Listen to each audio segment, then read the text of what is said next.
Welcome to Behind the Muscle podcast. Today's guest is an IFBB figure pro. Today's guest is Tessa Meetze. Tessa, welcome to the podcast. Thank you. Yep, you're welcome. So, Tessa, we're going to kind of get right into things. The first question I have for you is, who are a few of your favorite bodybuilders of all time? I'm gonna have to go with Sid, of course, because she's the figure queen. I just like how she represents the sport in general. She's very modest. She's very dedicated, and she grinds hard, and it shows. I mean, 6-time Miss Olympia. You can't really deny that. I love John Meadows. I love the information he puts out there. I follow a lot of his workouts. And then another one that I follow, he's probably not the biggest, but Justin Mahaley. He's very informative, and I just love the energy that he brings to his podcast and to his team as well. Yeah, very cool.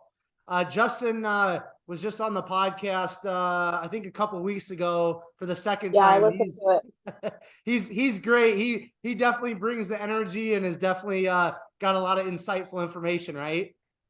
He does. Cool. All right. So why don't you tell us, Tessa, at what age did you start lifting weights, and why did you start lifting weights at that specific age?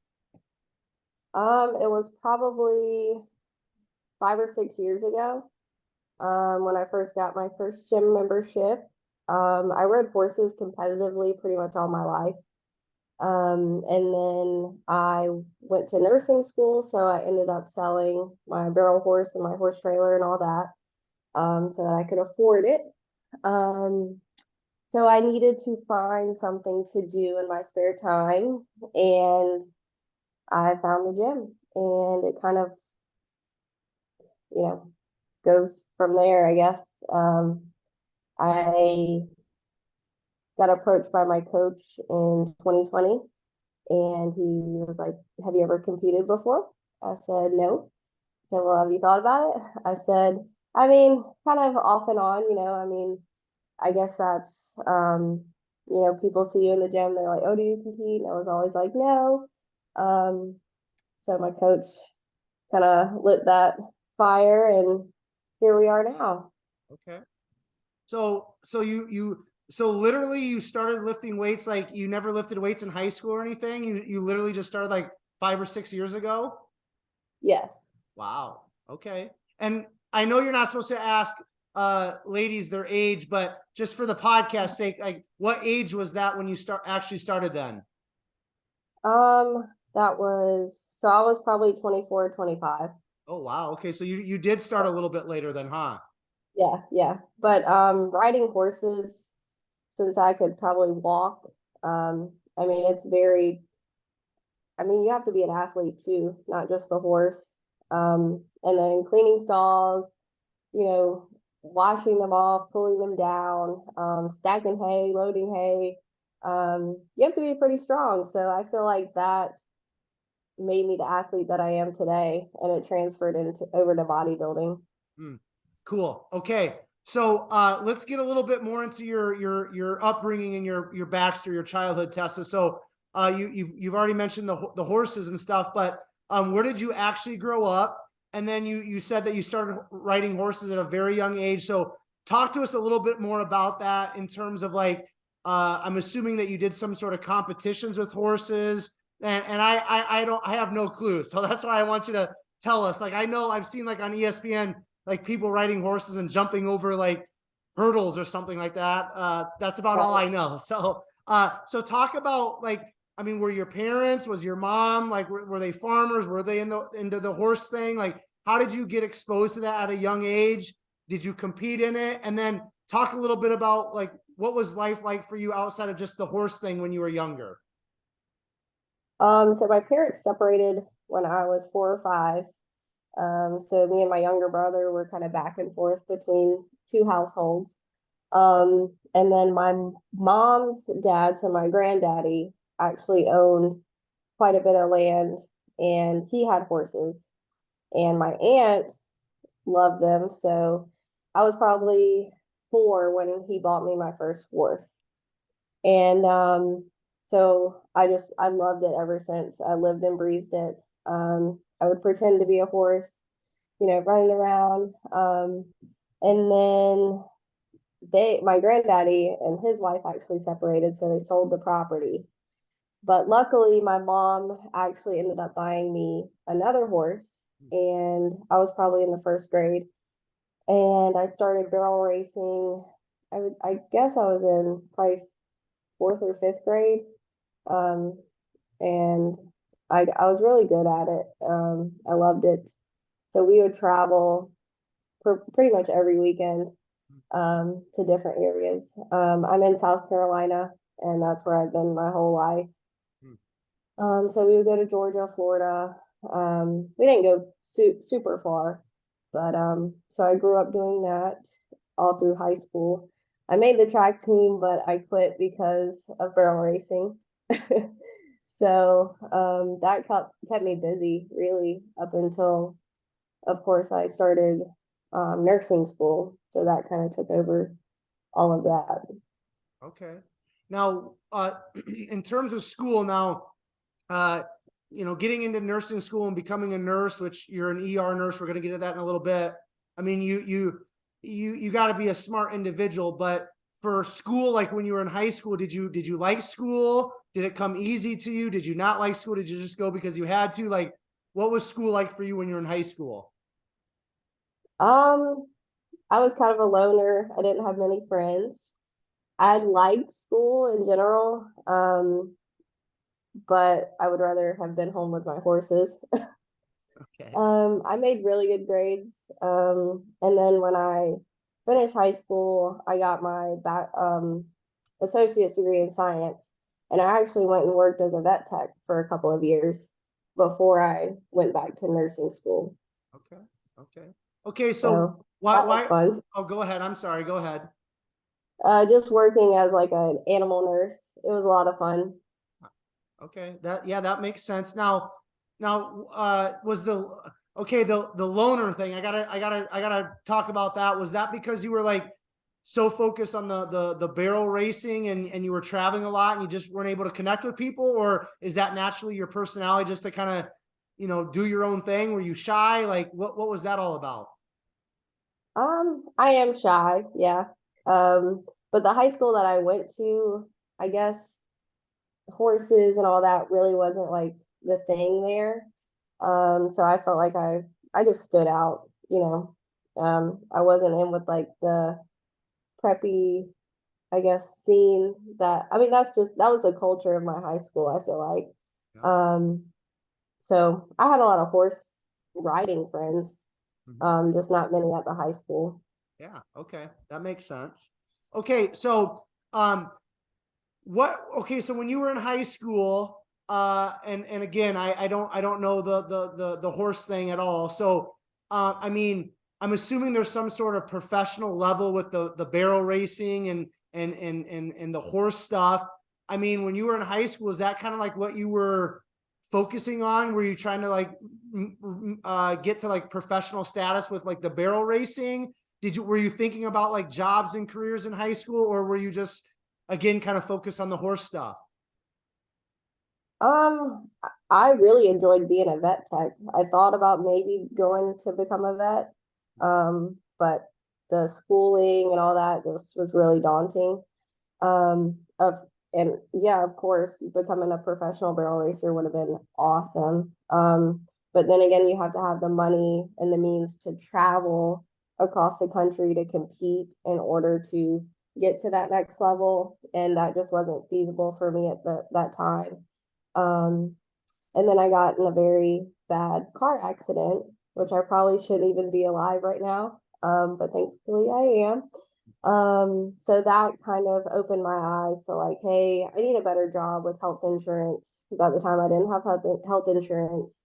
My medical bills were probably 25, $30,000, I mean, it was pretty bad. So I was like, I've got to do something different for myself, my family, and then if I want to be competitive, barrel racing, I'm going to need the money, of course. So I was like, I've got to sell them and go back to school. because nursing, you have so many options. Right now I'm a travel nurse, which has been a blessing. So I'm able to save money. Um, but it's also been hard as far as the bodybuilding goes. So there's a there's a fine line there Yeah. of balancing all that. Okay, last horse question, I promise, and then we'll move on. But No, so I love them. I love them. yeah, well, I've never had I don't think I've ever had a horse person like yourself on here. So I'm curious, right? So like when somebody, I guess, buys a horse, I'm assuming they're probably very expensive and just probably like a dog. There's different breeds and things. Correct me if I'm wrong. Like, Yeah. what are we looking at? Like when your mom bought you a horse, like what type of a price are we looking at? Just for the sake for people to know, including myself. Well, when she bought my first horse, she bought her for $750, Okay. which is like dirt cheap. Okay. And she wasn't bred special. She wasn't like a special bloodline or anything like that. But there have been some horses that I've ridden that are 20, 30, $40,000, which is pretty cheap compared to some of, the big race horses like the Kentucky Derby horses, they go for millions. So, but to me, $30,000, $40,000 is a lot, for a horse and, something that can get hurt. I have one now. I got offered $20,000 for her. She's the one that I kept. So it just really depends on, the bloodline and the breeding and then how well they did barrel racing or whatever sport they compete in. Wow. Okay. Fascinating. All right. So you do the vet tech thing, and then you have this accident, and then it sounds like you sell your horses, kind of give up the barrel racing thing for a time. Then you go to nursing school. Was Yeah. nursing school easy for you? Was it difficult? Like, talk about that for a minute. I feel like I had a background being a nurse as far as being a vet tech. It just had to transition into humans. And of course, there's um, more to learn as far as, humans go, I guess. But overall, it was hard for me. I probably gained 15 pounds. I was really depressed. So that's when the gym really came into play. I feel like it helped me a lot Okay. during that time period. How many years was it like total for you to get your nursing certification or degree? I had to take a few prereqs, so because some of them had expired when I got my associate's degree.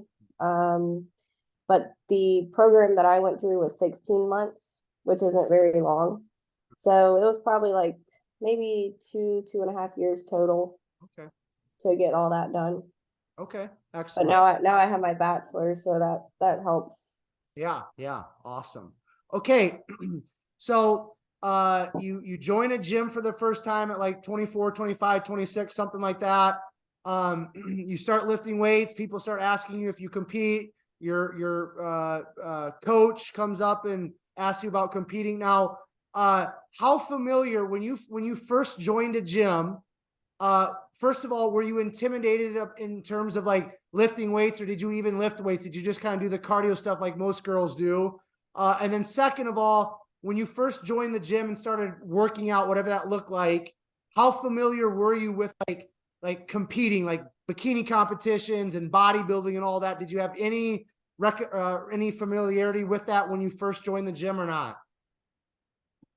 I guess like when I first started, I was intimidated, but it's kind of funny. A friend of my dad's actually would go into the Anytime Fitness that I started at, and he helped me develop the love for lifting, instead of just doing the cardio. So I started lifting, as soon as I got into the gym because of him. If it wasn't for him, I probably would have went the just cardio only route and just been like, timid, like you said. But he really helped push me past my limits and just say, look, let's pick up some weights. Because at first I had no idea what to do. I mean, you know, you can go through Instagram or YouTube and look at some stuff, but a lot of times you are intimidated when you first start. So he helped me a lot there. And then I guess I kind of just just kind of transformed me as far as like my physique. There was a girl that I knew that did a bikini competition, and I think that was even before like wellness came out. Um, and I didn't know much about figure, so to me it was just like bikini or men's bodybuilding. That was the only two that I saw. And then I found Sid, and I just love the look of figure because I love that it does require, you know, some musculature. You have to have that shape. And for me, I just love working upper body, and then I love working lower body. So figure just kind of stuck out to me. Okay, awesome.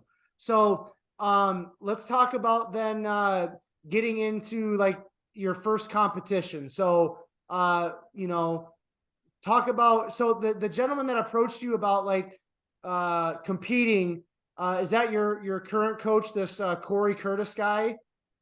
Yeah.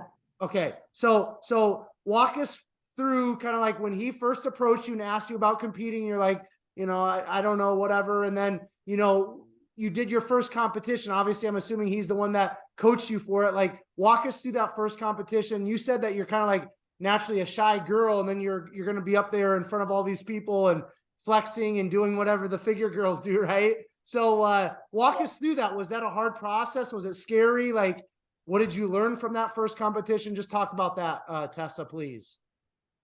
So I started with him 2020. I just graduated nursing school, and I was like, okay, I can afford you now, because he had approached me like a few months before I finished nursing school, and I was like, I thought about competing because people have kind of said this or that, and the girl that I knew had competed, and I thought that would be fun to try, see if I could even do that, because I love to eat. I'm a foodie. I love sweets. I love to bake. So going out to eat is one of my favorite things to do in the world. So I was like, if I could diet, that would I would be impressing myself. So a couple months after graduating nursing school, I was like, okay, I'll start with you, because nursing school kind of ruined my body. I wasn't really focused on myself, and I could afford it. So he was like, cool, let's see. Because at first I was just like, it's just going to be a lifestyle thing, because I was like, I don't think I could go on stage in the heels and in a bikini, in front of all these people, because I'm used to having the horse with me. Mm. You know, it's me and the horse, not just me. Um, so the fact that it's just me under the lights was intimidating to begin with. But he was like, okay, we'll see. And I feel like in his brain the whole time he's like, she's got what it takes. Like he already saw this happening, while I'm doubting myself if I can even follow the diet that he sends me. The workouts were easy. It's the eating part that kind of was the hardest for me at first. But it just all kind of came together, and he had the confidence in me, and he instilled it in my head, and I kept seeing the changes, and I was like, you know what, let's do this. So we did the Excalibur almost a year later. So it took about a year for me to get ready for a show, because the posing's hard, walking in the heels was hard, and financially you have to have the money to do it. So I had to save up some money, and I did my first show and I won my class. I think I lost the overall to, I mean, she definitely deserved it. Um, and then the next weekend I got talked into doing the Upstate Classic. So I did that show, and then I won the overall there. Okay. So it was a pretty big week. we weren't able to like peak for those shows the way we wanted to because I had to work up until like the day before each show. I know. Because we kind of did them on a whim and I couldn't get off and I luckily was actually scheduled the weekend of the Excalibur, I think, and I got someone to switch with me, or I wouldn't have been able to do that either. So, but it all worked out. We didn't come in as lean as we would have wanted to, but it was my first show and I had to work. So he took care of me and he knew what my job was. I mean, that was right kind of in the COVID era. So people were very sick. I think I had one of the worst weeks I ever had as an ER nurse leading up to the Excalibur. Not even gonna lie or sugarcoat that. It was terrible. And I think, you know, the stress of it, because you're supposed to go into peak week like low stress, not really up, moving around, you know. That wasn't the case for me, but it all worked out. And Corey took care of me. Okay. Now, okay, and this was so you first stepped on a competitive stage in 2021. Is that what I'm gathering, or was it in 2020? 2021. Okay. Now, okay, so what was the actual experience like for you? Like you mentioned, like you with the horse stuff, it was you and the horse. Now it's Tessa. Obviously, you have your coach, but your coach isn't going up there on stage with you. You're in your bikini and all that stuff. So was it nerve-wracking? Was the first competition really nerve-wracking, or did you kind of gather yourself? Like walk us through some of the feelings and the emotions, because this is kind of the raw reel of, you know, stepping into the uncomfortable, whatever that is in life. But for you, what was that like, Tessa? Well, my first show, my hair and makeup ran over. So I was late to my novice class, so I didn't even get to go in that class. So I was already like a nervous wreck by the time I got there because Corey's texting me, was like, where are you? I was like, I'm finishing my, because I thought I had scheduled it with enough time, but I guess they ran through like the first few classes or whatever. And so I was late, so I missed my whole novice class, so I didn't get to compete in that. So into open I go. So I didn't really have time to get like super nervous. I was anxious because I missed my novice class, obviously, but I didn't have time to like sit backstage and get myself worked up. So I basically show up and throw my heels on, and they're like, "Okay, you have to go on." So I didn't really have time to get nervous. Once I got on stage, it was just muscle memory. I had practiced my posing so many times that it really just came natural to me, thankfully. But yeah, so I didn't really have time to get too nervous. I don't know. I guess it's when you step on stage, for me, it's just like it's my time to show off all the hard work that I put in. And I haven't really been super nervous. I've been like more anxious and ready to go on there and do it, you know, which is the total opposite of my personality because I am really shy. But I don't know. There's just something about stepping on stage and just showing off like all the hard work because it's a lot of work. Yeah, yeah. And the truth is, I mean, because I compete in bodybuilding, and I mean everything happened once you kind of get into the corral, so to speak, right? No pun intended. But once you kind of get into, you know, backstage and everything, you kind of get in the corral and they start calling people and telling you to line up. Like everything happens so fast. And once you get on stage, like, you know, either you practice your posing or you didn't. If you didn't, you're screwed because it's all muscle memory. You can't really see anything because of the lights. And everything just happens so fast. You do so much work for such a short amount of time. And I think you're kind of right. It's kind of hard to get really nervous or anything because you're just kind of like going down the corral and doing what you're told, following everybody else, and then it's over like in a few minutes. So I can see where that where that happened for you. Now, you won your class, you said, in that first competition, correct? Yes. Okay. I mean, what was that like? I mean, you never competed before and then you you win your class. I mean, that's got to be exciting, right? I was shocked. Okay. I was like, okay, maybe this was a good idea. Yeah.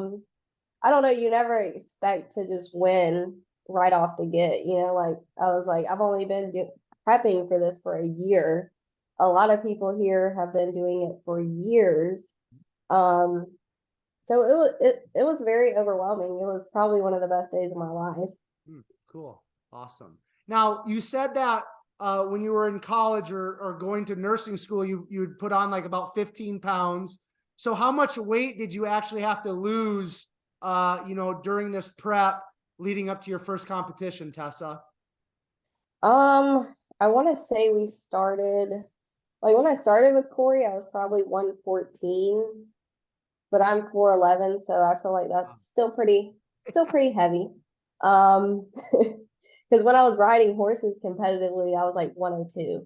Okay. Okay. So, um, so I started with him at 114. I did gain probably up to like 118 when we started like working and getting my diet and eating. Because of course I was never eating 5 or 6 meals a day, before Corey.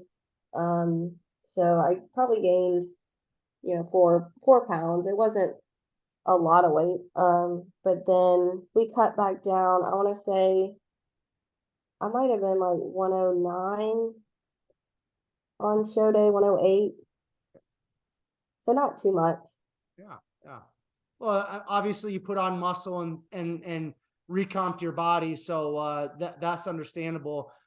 What did you once you kind of started like getting really into prep and kind of getting, we'll just use the word shredded, did you enjoy seeing your body change? Did you enjoy kind of seeing the muscle and the veins and kind of all the normal typical bodybuilding type stuff, or not necessarily? I love it. Okay. If I could stay like that all the time, I probably would. Yeah, I think most of us would, right? I just love that look. I don't know. I've naturally always been lean. Like my mom's very lean and petite. She's always kind of got vascular, just because I guess that's just kind of our genetics. So even in the off season, like my arms are still pretty vascular. I still have a little bit of like calf veins or something going on. But yeah, I love being shredded. I just love the way my face, even my face, I just like the way my face looks when I'm lean like that. But of course, that's not sustainable. It's not realistic. It's not healthy. Mhm. Um, so, but yeah, I do love the shreds. Okay. Now, so then you go on from your first competition. The next weekend you competed again. You actually won the overall, and that Hmm. obviously qualifies you to compete, on the national level. So, I mean, what was it like, kind of winning that overall the second weekend there? Um, Again, I was shocked because after the Excalibur, I didn't really like, I stayed kind of on my diet, but I added like some creamer to my coffee or some artificial sweeteners because I was like, I don't know if I want to compete again. But then they were like, we'll pay for your entry fee, we'll pay for your tan. Please come. Please come. I said, all right, so I have to, but I had to work 3 in a row before that Saturday. So Friday night, um, I was working. I got off at 7:30.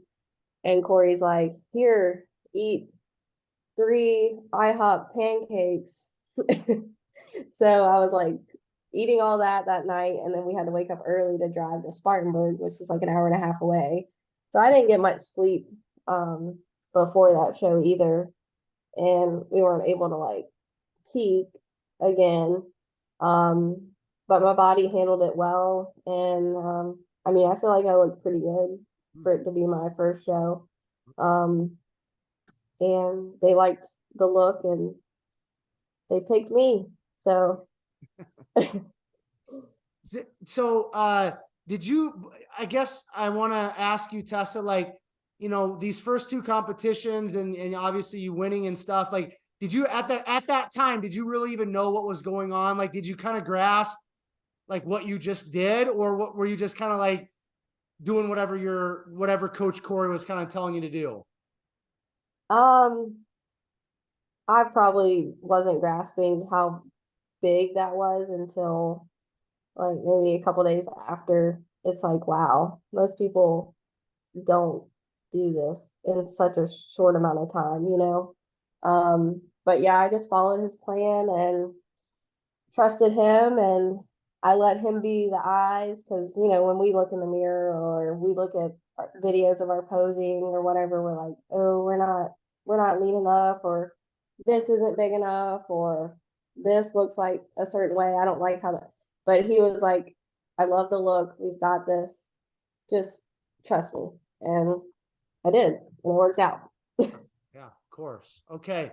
All right. So before we go on from here, I want to talk about, you balancing doing the nursing stuff and competing. Like, walk us through, because you just said that you worked like 3 shifts in a row. I'm assuming they're probably like 10, 12, 15-hour shifts. So talk about like what's your schedule as a nurse, and then you said you're a travel nurse, so obviously you're traveling around. That adds another wrench into things. But what's it been like trying to compete, being a athlete and being a full-time travel nurse? Um, it's tough, especially in the ER. I feel like we don't get set lunch times. The first year that I worked as a nurse, that was pretty much the first year leading up to my first show. I might have gotten 2 or 3 lunch breaks, and I'm not lying. It's just like you run, heat up your food, and bring it back to the desk, even though they don't want you to have food at the nurse's station. But it's like, well, what do you want us to do? Just because there's no one to cover your shift, there just isn't. And then your rooms are always full, or you have people in the hallway. So juggling that, the meals, and then trying to get good sleep was tough leading up to the first competition. But Corey, he knew what I did, and he didn't push me or my diet too extreme because he knew that, I mean, I helped people with their lives during the day, you know? So my carbs weren't really cut super low. My cardio was still a little high. I think I was up to like 50 minutes on the Stairmaster 6 times a week, 7, probably, I think it was up to 7 times a week. So the cardio was a little high, but I would just get off work and go do it, because I did 7 to 7, so 12-hour shifts. And luckily, the gym was 5 minutes from my house at that time, so that was easy to hit. And then before the shows this year, I was traveling in North Carolina as a nurse for about a year. And I did 4 to 5 12s a week up until probably August or September of 2022. So that was tough. Not even gonna lie. So I didn't even think I was gonna compete in 2022 because of my work schedule. Mm. But you're only supposed to be somewhere you can't be at the same hospital for a year, and they had extended me 3 times. So I had to either find another hospital or just take like a month or 2 off. And I was like, I'll just take a month or 2 off. I'm a little burnout. I'm tired.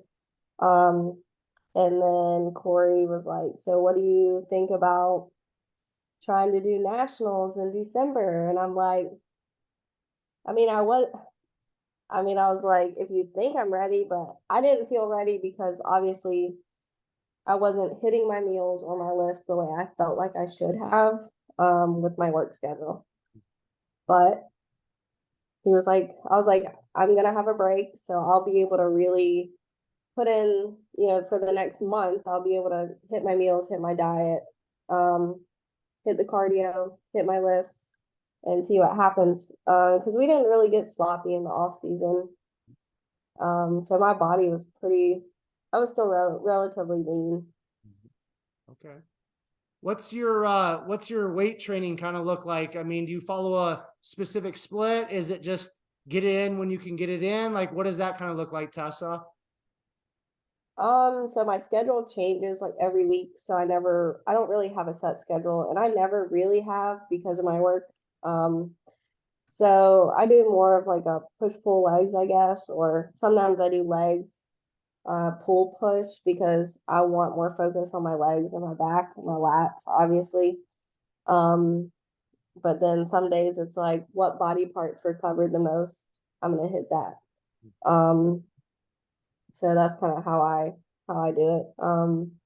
Lately I've just been getting up and doing some fasted walking in the morning before work because now I'm doing an 11 to 11 shift, which has been a little tough to get used to because I'm up really early normally in the mornings. So it's like trying to sleep in till 9:30, 10 is a little hard sometimes. Yeah. So when you okay, so how do you kind of do your do you like do a top set and kind of try to go all out? Or are you doing more higher volume and higher reps? What does like the actual nuts and bolts of your training look like?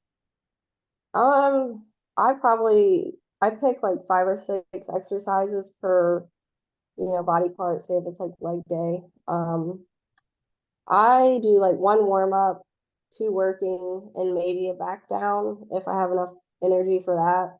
So, I mean, my working sets are, go all in, go heavy.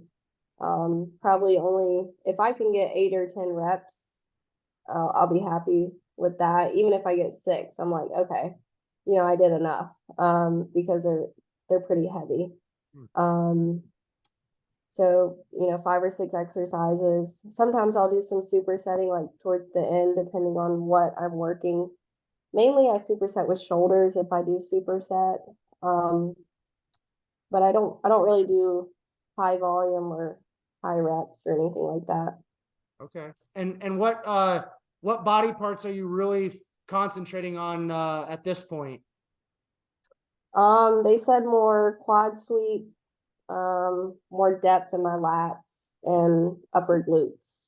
Okay. All right. So working on those. They Okay. said Yeah. not to change much. They said not to change much, just more depth. Okay. Um, so they don't want me to get any bigger, I guess, just more depth. Okay. Cool.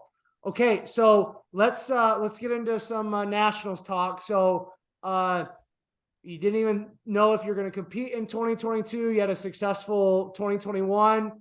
Uh, let's just walk us through then. So you and Corey connect, and you say you're going to do nationals. Walk us through that prep. How did that prep go? And then we'll get into obviously the results because it went pretty well for you. So my contract ended beginning of October. And we went to the beach for a week, me and my fiance and my mom. I was like, so I need a break. I stayed on track during that. He actually cut like a lot of my food that week. He cut out like my bagel and all that. Like it went from a good bit of carbs to no carbs that week. Um, so that was a shock, but I stuck to it. My mom and fiance even went out to eat, and I just took my meals, which sucked, but we made it happen. Um, so it was really beginning of October, and then I had to requalify again because it had been over a year. So we went and did the state championships in Shelby, North Carolina, and that was November 19th. So I had what, like a little over a month to get ready for that. So the cardio went up. Of course, the food went down. But I wasn't working, so thankfully I was able to actually like hit faster workouts, hit all my lifts.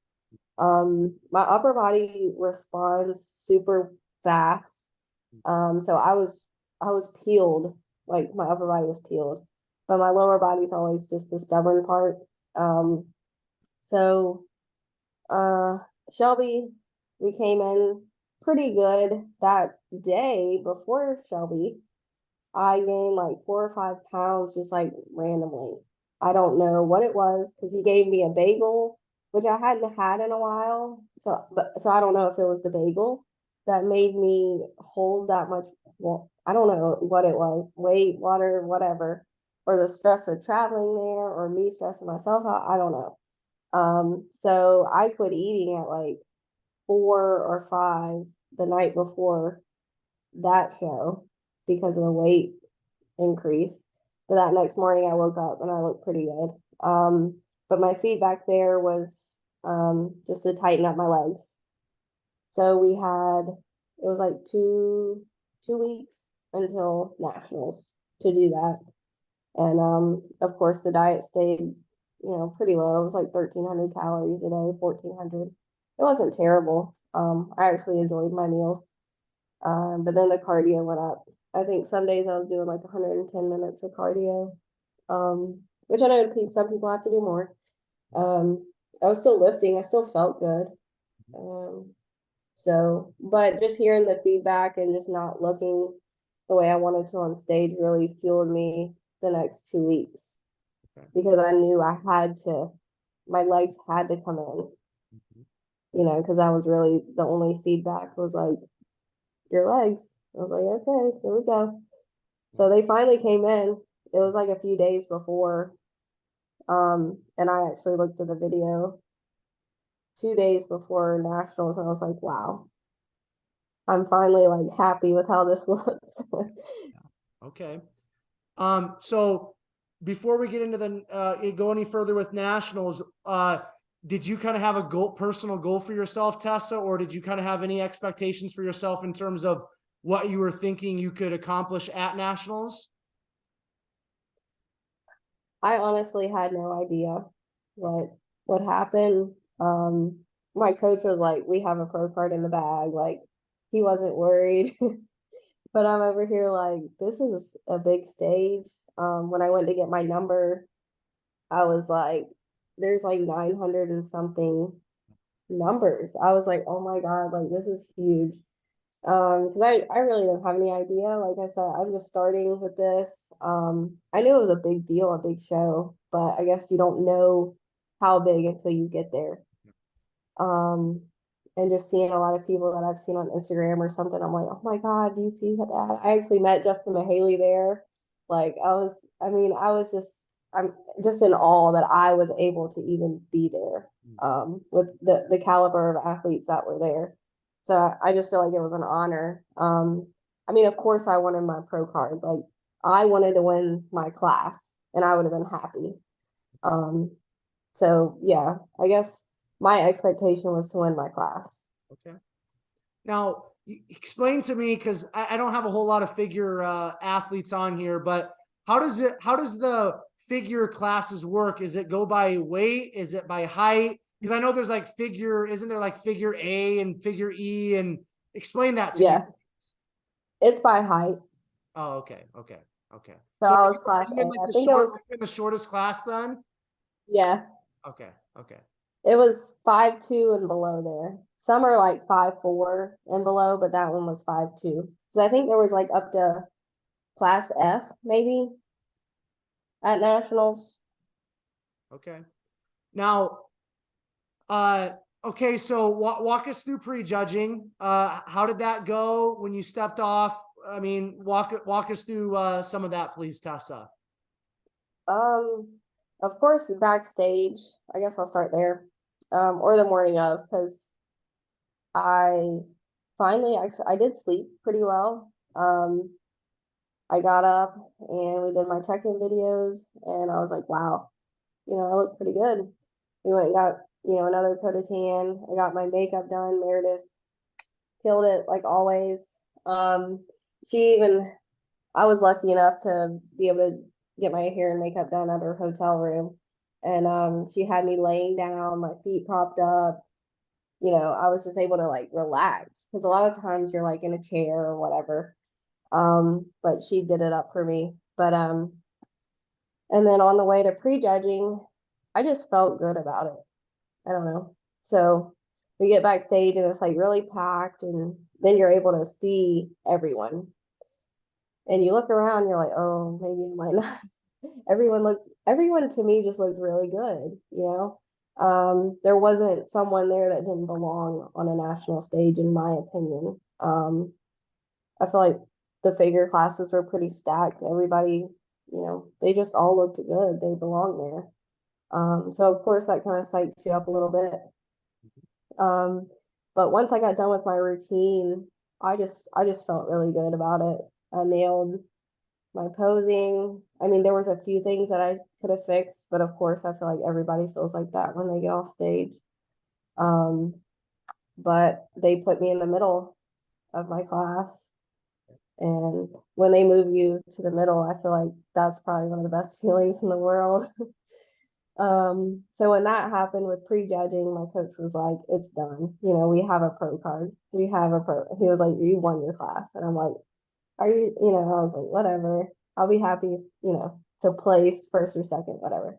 And to go and win your class, it was great. So then walk us through the evening show then. Um, so we get there. I had actually rested all day. He was like, we were taking pictures after prejudging, and he's like, "All right, Tessa, that's enough flexing. Let's go back." And I want you laying down. I want you to take a nap. But I don't nap, so for me, that's really hard to just like relax. And then especially after your adrenaline's already pumping from prejudging, you're like, "I'm supposed to come here and just chill." I mean, to me, that's hard, but I did it. I chilled. And so we get there for finals, and the whole vibe is just like really, really, I don't know, it was just like a good vibe in there.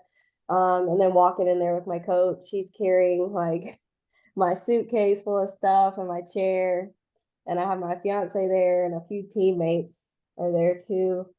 And it was just a good feeling. I was like, I have to win for them. Like, there's so many people that have supported me and done so much for me that it was like I want to win for them, you know. And then especially my coach, um, he just put a lot of faith in me, and he believed in me from the beginning. And he went backstage with me, and we were sitting back there just vibing. Like, I didn't really pump up or anything. You know, you see a lot of people just feel like wasting a lot of energy just like backstage. Like, I was just sitting in my chair eating my almond butter Reese cup things that I got from Trader Joe's, and my pretzels, and just chilling. And then they were like, "Your class is ready." I was like, "Okay." So I go up there, and you know, they make you run through some mandatories again. And when you get moved to the middle, like after, you know, of course, I won the class, and then they're like, "You have to stay for the overall." And I'm like, "Oh my God," you know, like, what? You know, I just never would have thought that was going to happen in a million. Like, I was just like, wow, just trying to take it all in. But like you said, it happened so fast. So I'm up there with all these other women for the overall, and I look around and I'm like, wow, they all look like they've been doing this forever, you know. And a lot of them were like, one lady was almost 50, and she looked great. And I'm like, so I have to compete against these people. So I go up there, and then they move me to the middle, and I'm like, "Oh my God." I was like, "This is not happening to me right now." Um, but you try and take it all in, and when they called my name, I was just, I mean, shocked. I feel like I still am in shock. Um, but me and my coach had a moment afterwards, and it was a good feeling because it was his first pro card and first overall win at a national show as a coach. Um, so I feel like that meant a lot to me. Okay. Did you cry at any point, Tessa? Oh yeah. Okay. When I went backstage, me and Corey had a moment. He probably had makeup all over his shirt and whatever, but and then they wanted me for the interview, so my moment was kind of cut short. So I was like, I can't mess up my makeup, you know. And then of course just uh seeing my fiance finally after all that, because he put in so much time and effort into it too. He was there every step of the way. He'd even come and sit there and watch me do cardio sometimes. So um, just having the support there meant a lot. Yeah, that's cool. Now, again, forgive me, I don't really know, but you know, somebody with your you know, from your class, is it unusual for somebody from your class to win the overall at nationals, or not necessarily? I honestly don't know. I think the girl that won it the year before, I want to say she was in like the 5'4". I forget. She might have been class B maybe. Okay. I don't know. I feel like the taller people maybe do carry it better and they have more of the Yeah. martini glass shape or whatever they call it. I don't know. They just like me. Yeah. Yeah. Okay. Um, let's talk about your fiance. How did you guys meet? We actually met at the gym. Okay. Okay. Okay. So this is always good. I love asking these questions because it's fun. Okay. So did he approach you first? Did you approach him first? Was it like mutual eye contact? How did it actually work? Well, I approached him first. Oh wow. Wow. The shy one, Yeah. huh? Is he more shy than you or what? No, he's very outgoing. Oh, okay. Um, but I saw him in there and I asked a friend of ours because she knew him, and I was like, "Who is that?" And she was like, "Who, Walter?" And I was like, "Yeah, Walter." She was like, "What do you want? Why do you want to know who that is?" I was like, "I mean, I think he's cute." And I just liked his vibe, his energy. Before I even talked to him, I was like, "There's just something different about him." And I was right. Okay. So it took him forever to even come up and approach me, but he finally did. And yeah, we've been together. It's going on 4 years, I think. Cool. Awesome. Yeah. When did he propose to you? It's actually almost coming up to a year. March will be a year. Cool. All right. Did you know it was coming or not? No, I had no idea, and he knows I'm still salty about this. My hair was like not washed. I looked like a total mess. He actually surprised me. We went on a hike, Hmm. and it was like almost a 2 mile hike up a mountain to like a really nice view. I mean, it's a nice place to propose to someone. But no, I was totally shocked. I had no idea. He knows I'm very like observant, and if he would have said dress up or maybe wash your hair, I would have like had a clue, but I had no idea. Okay. Okay. It Cool. was Awesome. he pulled it off. He did a good job. Okay. Very cool. Great job, Walter, right? Yes. Yes. No, he did good. Okay. So what's you and Coach Corey, you guys discussed what are you guys' plans for a pro debut, or are you gonna compete this year, taking all of 2023 off? Like, what are the future plans for you, Tessa? Um, I'll follow what he has planned, I guess. I kind of we want to get married maybe this year or next year. And of course, being in a prep would not be fun to try and do all that. I feel like we could probably get married and then I could prep and do a pro debut. So it might not be until 2024 because I want to travel some more and make some more money. And because I have another PRN job at the urgent care back home. So I'm kind of back and forth right now doing that. So maybe travel for another year, save money, and then just go back and work at the urgent care as a full-time staff. That way it won't be so stressful because I won't travel Yeah. so much. So it would help as far as a prep goes. Yeah, for sure. Now, do you have any like long-term goals of like what you would like to accomplish as a IFBB pro, or have you not really thought about that quite yet? Well, I just joined Corey as one of his assistant coaches, Okay. under his team. So I plan on doing that. Okay. Um, I'm, open to competitors or lifestyle clients. I just want to show people that it's possible to do whatever you set your mind to because I never in a million years would have thought that I could work and be competitive as a bodybuilder, and I'm doing it. And I just want to help, just make the sport a positive one, and have some respect on it. And as far as like figure goes and just like women in general, Okay. just because it is a respect, I just feel like it's something to respect because it's a lot of hard work and it's not just something, it's not just like, I don't want it to be just about the body. You know, that's not really, you know, I've been approached with, oh, let's do a photo shoot or let's do this. And it's just like, you know, it's the kind of photo shoot you don't, or I don't want to do. So I just want it to be more than just like I guess it's becoming a little sexualized in my opinion. And I want people to view it as, you know, a sport to respect instead of something just about all about the body or showing this off or whatever. And I definitely want to help other people just tap into their potential, whether it's, you know, just helping someone get into the gym and lose 20 pounds or helping someone step on stage. Okay, cool. I don't know how you do it, girl. I mean, coaching, nursing, competing, like, you got any other jobs that you're planning on pursuing soon or what, Tessa? No, Okay, no. man. And you're gonna get married and holy smokes, girl. I know. Maybe You're a go-getter, that's for sure. Okay, so earlier we're gonna wrap up with some lighter, more fun questions, if you don't mind. Earlier you said you're a foodie, you love going out to eat. What's the go-to food? What's the go-to restaurant? Like, give us some insight into that.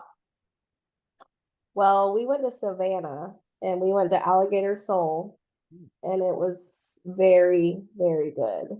And then in Orlando, we went to SDK Steakhouse.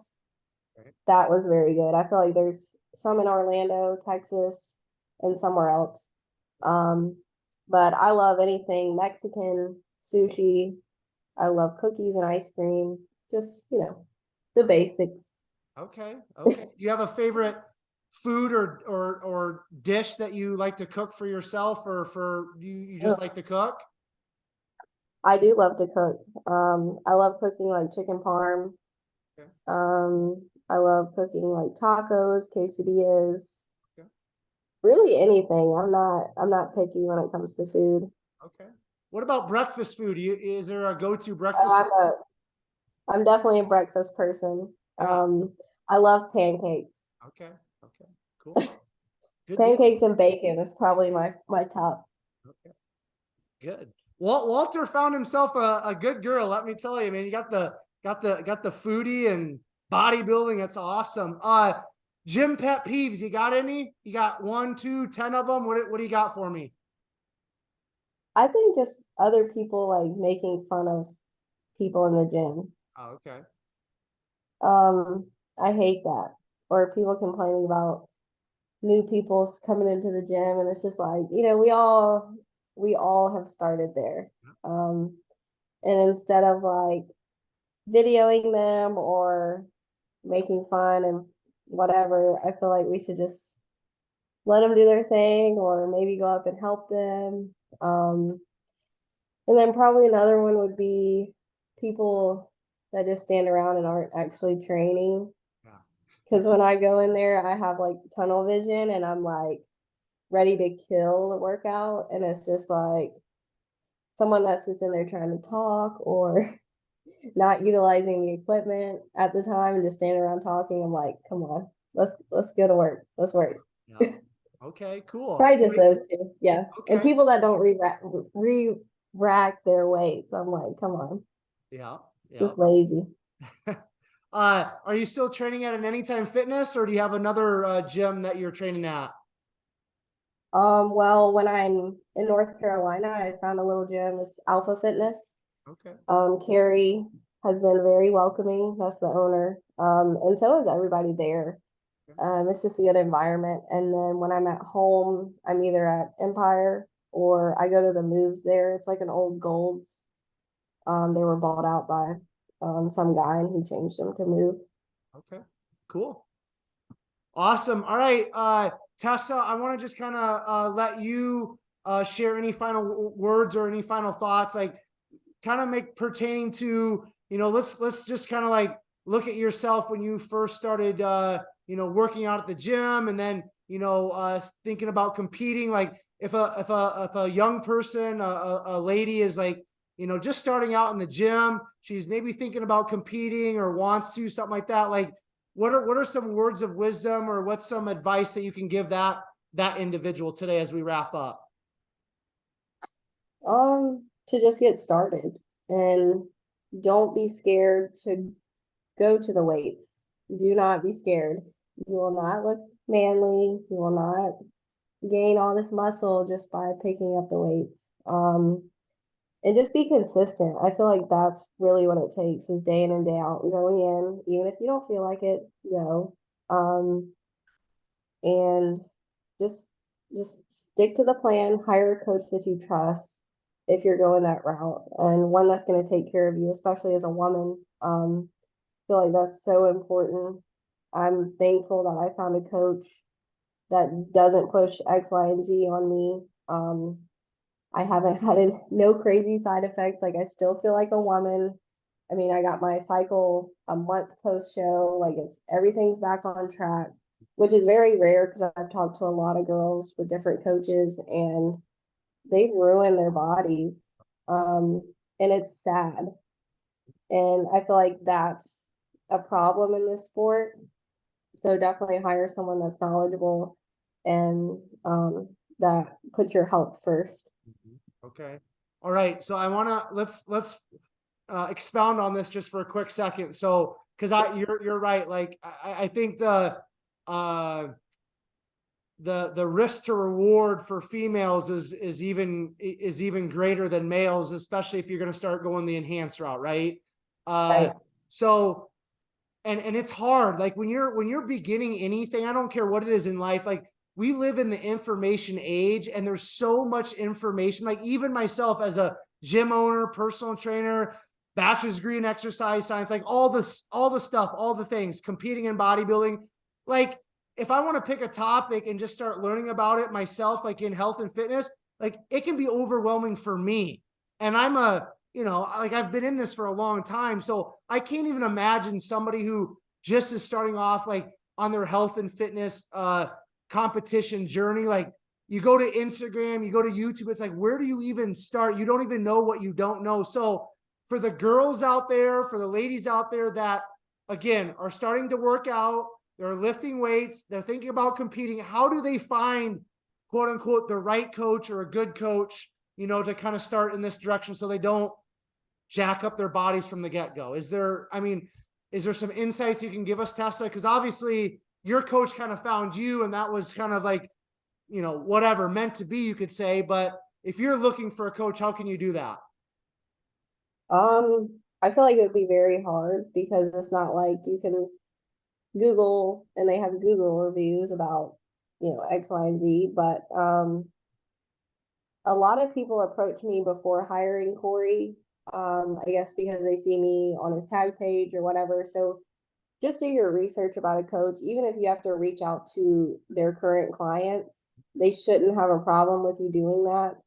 Because a lot of people do reach out to me before they hire Corey as a coach.